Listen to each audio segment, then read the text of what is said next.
Assalamualaikum warahmatullahi wabarakatuh. Kami dari kelompok 2 akan memaparkan materi tentang Pancasila sebagai paradigma dalam kehidupan masyarakat. Sebelumnya saya perkenalkan diri terlebih dahulu, saya Dewi Fajri Januar Kiai sebagai moderator. Selanjutnya ada pemateri Mawar Dewanti Anis, Radina, Muhammad Fahril Abbas, Surya Reksa Umar, dan Rasid Kolenggi. Untuk mempersingkat waktu, saya silakan pemateri pertama untuk memaparkan materi. Baiklah, yang pertama ada pengertian paradigma. Istilah paradigma pada awalnya berkembang dalam dunia ilmu pengetahuan, terutama dalam kaitannya dengan filsafat ilmu pengetahuan. Secara terminologis, tokoh yang mengembangkan istilah tersebut dalam dunia ilmu pengetahuan adalah Thomas S. Kuhn. Dalam bukunya yang berjudul The Structure of Scientific Revolution, Paradigma. Paradigma juga merupakan suatu asumsi-asumsi dasar dan asumsi-asumsi teoritis yang umum atau merupakan suatu sumber nilai, sehingga merupakan suatu sumber hukum-hukum, metode, seru penerapan dalam ilmu pengetahuan, sehingga sangat menentukan sifat, ciri, serta karakter ilmu pengetahuan itu sendiri. Paradigma itu juga sendiri merupakan asumsi-asumsi dasar dan asumsi-asumsi nilai atau merupakan sumber nilai, sehingga merupakan suatu sumber hukum, metode, serta penerapan dalam ilmu pengetahuan yang menentukan sifat, ciri, serta karakter ilmu pengetahuan sendiri. Arti paradigma ditinjau dari asal-usul dari beberapa bahasa, diantaranya menurut bahasa Inggris paradigma berarti keadaan lingkungan. Sedangkan menurut bahasa Yunani paradigma yakni arah yang berarti di samping atau di sebelah dan dikenal. Kemudian menurut kamus psikologi paradigma diartikan sebagai satu model atau pola mendemonstrasikan semua fungsi yang memungkinkan dari apa yang tersajikan.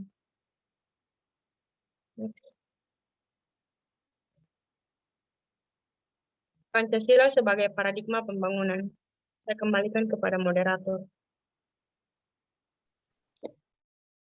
Baik, terima kasih. Selanjutnya yaitu Surya Reksa Umar akan memaparkan materi. Dipersilakan.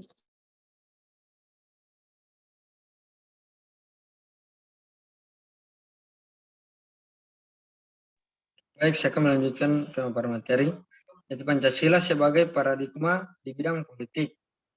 Yang dimaksud Pancasila sebagai paradigma pembangunan politik adalah meletakkan nilai-nilai yang terkandung dalam Pancasila sebagai sumber nilai politik. Sumber nilai politik harus mengacu pada nilai-nilai Pancasila, terutama sila keempat, di mana semua praktik-praktik politik yang harus berkembang atas asas kerakyatan. Hal ini dikarenakan warga negara merupakan pelaku politik, sehingga masyarakat harus mampu menempatkan kekuasaan tertinggi sebagai warga negara Indonesia yang menganut sistem politik demokrasi, di mana kekuasaannya dari rakyat.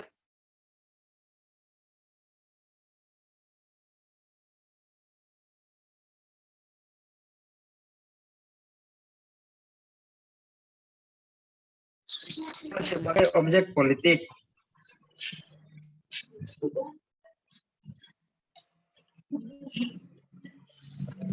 Nanda bisa nggak jangan tertawa di Zoom?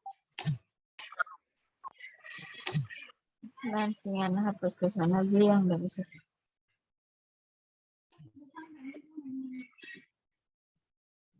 Tidur.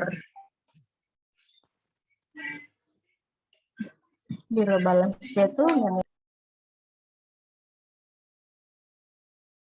Karena Pancasila bertolak dari kodrat manusia, maka pembangunan politik harus dapat meningkatkan harkat martabat manusia. Sistem politik Indonesia bertolak dari manusia sebagai subjek, yaitu mampu menempatkan kekuasaan tertinggi pada rakyat.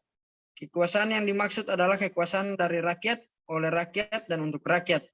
Sistem politik Indonesia yang sesuai Pancasila sebagai paradigma adalah sistem politik demokrasi, bukan otoriter. Berdasarkan hal tersebut, sistem politik Indonesia harus dikembangkan atas asas kerakyatan, yaitu terletak pada sila keempat Pancasila. Pengembangan selanjutnya adalah sistem politik didasarkan pada asas-asas moral pada sila-sila pada Pancasila. Oke, next.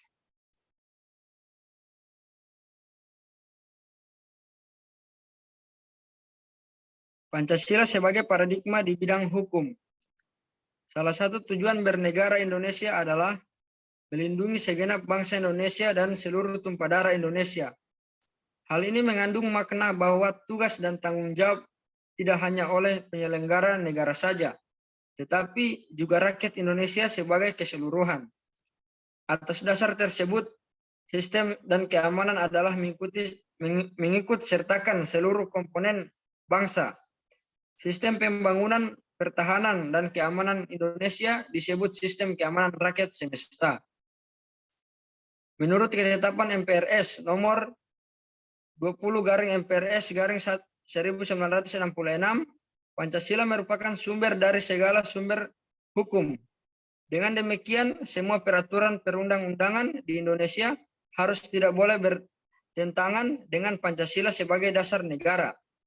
Pembukaan Undang-Undang Dasar 1945 yang memuat Pancasila tidak boleh dirubah oleh siapapun, juga termasuk MPR.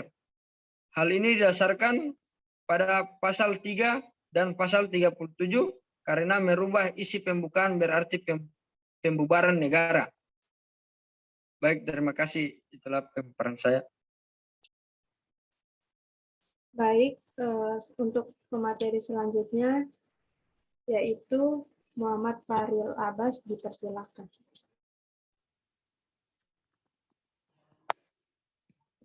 Baik, saya akan melanjutkan Pancasila sebagai paradigma dalam pembangunan ekonomi. Sesuai dengan paradigma Pancasila dalam pembangunan ekonomi, sistem ekonomi harus mendasarkan pada moralitas ketuhanan dan kemanusiaan. Hal itu bertujuan untuk mensejahterakan rakyat secara keseluruhan. Pengembangan ekonomi harus mampu menghindarkan diri dari monopoli, serta persaingan bebas yang nantinya akan memberikan keuntungan besar pada pihak-pihak yang kuat dalam bidang ekonomi. Sedangkan pengusaha-pengusaha kecil akan dirugikan dengan adanya sistem persaingan bebas dalam perekonomian. Sesuai dengan UUD 1945 pasal 33 menyebutkan bahwa sistem persaingan bebas dan monopoli dilarang dalam perekonomian. Mengenal pasal 33 ini, penjelasan UUD 1945 dinyatakan dalam pasal 33 tercantum dasar demokrasi ekonomi. Produksi dikerjakan oleh semua, untuk semua di bawah pimpinan atau penilikan anggota-anggota masyarakat. Oleh sebab itu, sistem perekonomian negara harus mengutamakan kesejahteraan rakyat. Masyarakat pun harus ikut adil dalam kegiatan pembangunan ekonomi, sedangkan pemerintah berkewajiban memberikan pengarahan dan bimbingan terhadap pertumbuhan ekonomi yang sehat bagi perkembangan dunia usaha. Next. Pancasila sebagai paradigma dalam pembangunan sosial budaya. Pancasila sebagai paradigma dalam pembangunan sosial budaya adalah mendasarkan pembangunan sosial budaya berdasarkan nilai-nilai yang telah ada dalam masyarakat. Nilai-nilai yang ada pada masyarakat pada hakikatnya merupakan dasar dari nilai-nilai yang terkandung dalam Pancasila.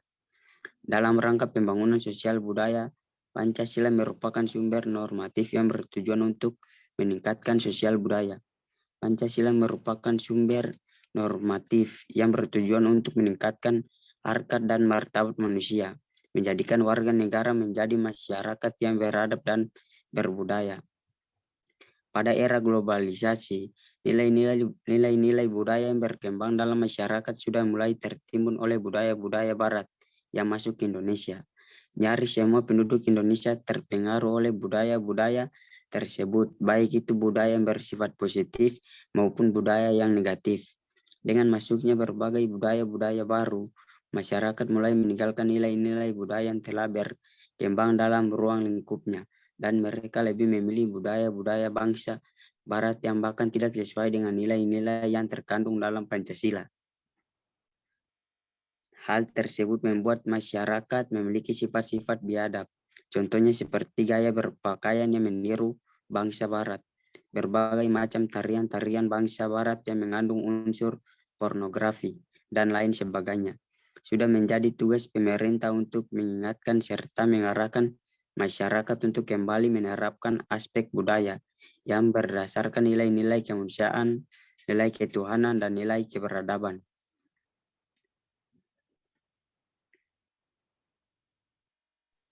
Baik, terima kasih.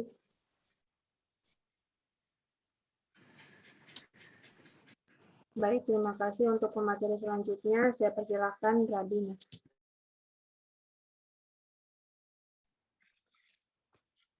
Oke, Pancasila sebagai paradigma dalam pembangunan kehidupan antar umat beragama.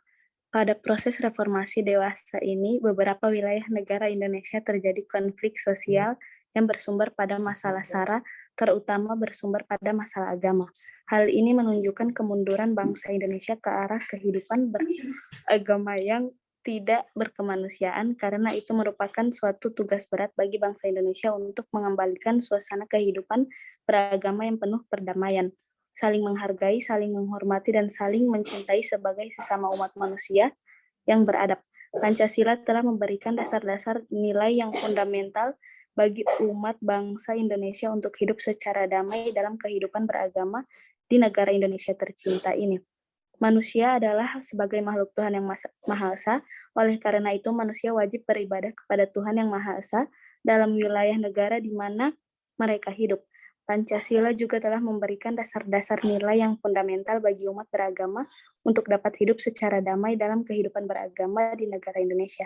Sesuai dengan nilai-nilai yang terkandung pada nilai Pancasila, pertama dan sila kedua berbunyi ketuhanan yang Maha Esa dan kemanusiaan yang adil dan beradab. Negara Indonesia sangat terbuka dengan umat beragama lainnya. Negara Indonesia juga memberikan kebebasan kepada warganya untuk memeluk agama serta menjalankan ibadah sesuai dengan keyakinannya masing-masing. Next.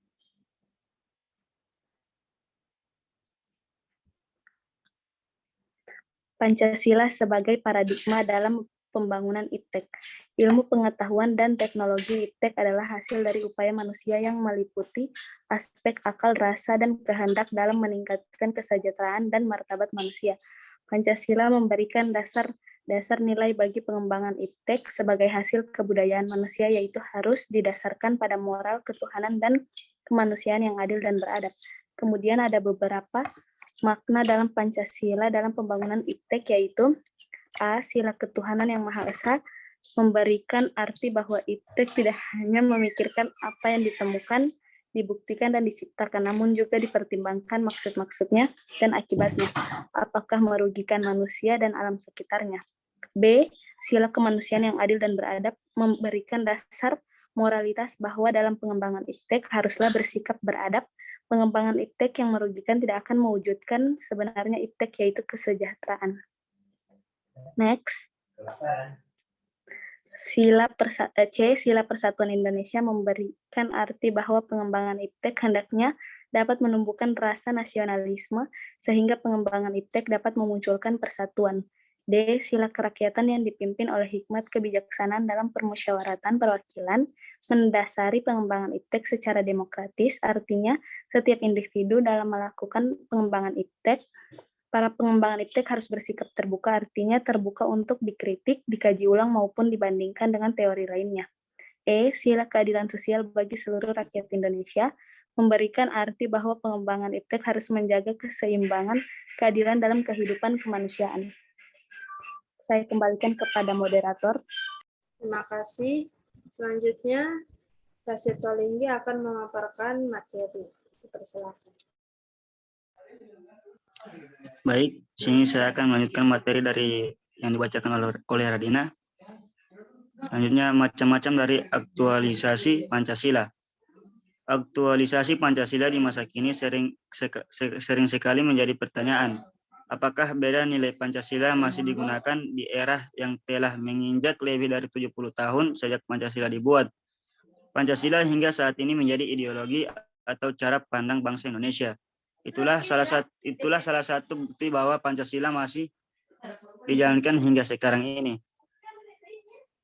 hanyalah sekedar apabila telah tidak ada aktualisasi Pancasila, maka Pancasila tak lain hanya sekedar lambang bagi negara Indonesia ini.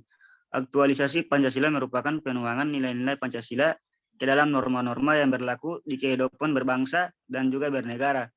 Permasalahan utama dalam aktualisasi Pancasila ialah bagaimana wujud realisasi nilai-nilai Pancasila yang universal ke dalam norma yang terkait langsung dengan nilai Pancasila dalam penyelenggaraan pemerintah negara. Next.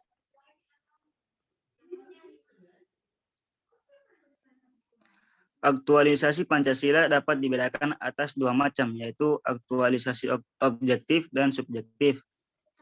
Aktualisasi Pancasila objektif yaitu aktualisasi Pancasila dalam berbagai bidang kehidupan kenegaraan yang meliputi kelembagaan negara antara lain meliputi legislatif, eksekutif, maupun yudikatif. Selain itu juga meliputi bidang-bidang aktualisasi lainnya seperti politik, ekonomi, hukum, terutama dalam penjabaran ke dalam undang-undang, GBHN, pertahanan keamanan, pendidikan, maupun bidang kenegaraan lainnya. Yang kedua, aktualisasi Pancasila subjektif. Aktualisasi Pancasila subjektif adalah pada setiap individu terutama dalam aspek moral dalam kaitannya dengan hidup negara dan masyarakat. Aktualisasi yang subjektif tersebut tidak terkecuali baik warga negara biasa, aparat, penyelenggara negara, penguasa negara, terutama kalangan elit politik dalam kegiatan politik perlu mawas diri agar memiliki moral ketuhanan dan kemanusiaan sebagaimana terkandung dalam Pancasila. Next. Baik, saya kembalikan kepada moderator. Baik, itulah pemaparan materi dari kelompok kami. Jika ada yang bertanya, dipersilakan.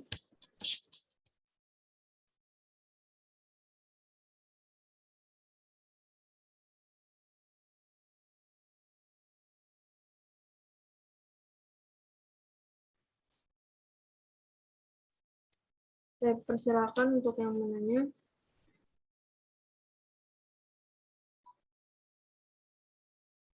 Izin moderator. Baik. Mengapa Pancasila dapat dijadikan paradigma pembangunan nasional? Baik, terima kasih. Selanjutnya ada lagi yang ingin bertanya, saya persilakan. Izin moderator. Baik, silakan. Apa saja nilai-nilai Pancasila yang dapat diterapkan sebagai paradigma pembangunan nasional bidang sosial, budaya, pertahanan, dan keamanan? Baik, terima kasih. Ada lagi yang ingin bertanya?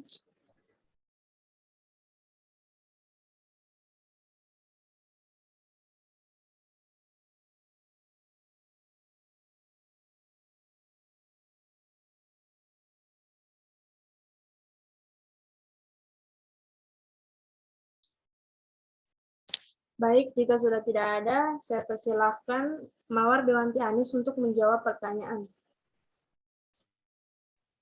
Baiklah, terima kasih atas kesempatan yang telah diberikan. Saya akan menjawab kedua pertanyaan tersebut sekaligus karena jawabannya juga hanya satu. Yang terdiri dari mengapa Pancasila dapat dijadikan paradigma pembangunan nasional dan juga apa saja nilai-nilai Pancasila yang dapat diterapkan sebagai paradigma pembangunan nasional bidang sosial, budaya, pertahanan, dan keamanan. Pembangunan nasional tidak memiliki arti yang sempit, hanya membangun fisiknya saja. Pembangunan nasional memiliki arti yang luas, yaitu membangun masyarakat Indonesia seutuhnya. Pancasila dapat dijadikan paradigma pembangunan nasional karena nilai-nilai Pancasila itu dapat diterapkan dan sesuai dengan perkembangan zaman. Kemudian dalam pembangunan nasional harus mendasarkan pada nilai-nilai yang terkandung dalam Pancasila. Terima kasih. Baik, saya kembalikan kepada pihak penanya. Apakah sudah menerima jawaban dari kelompok kami? Siap, sudah. Baik, itulah hasil presentasi dari kelompok 2. Jika ada kesalahan, mohon dimaafkan. Wabillahi taufiq wal hidayah. Wassalamualaikum warahmatullahi wabarakatuh. Waalaikumsalam warahmatullahi wabarakatuh.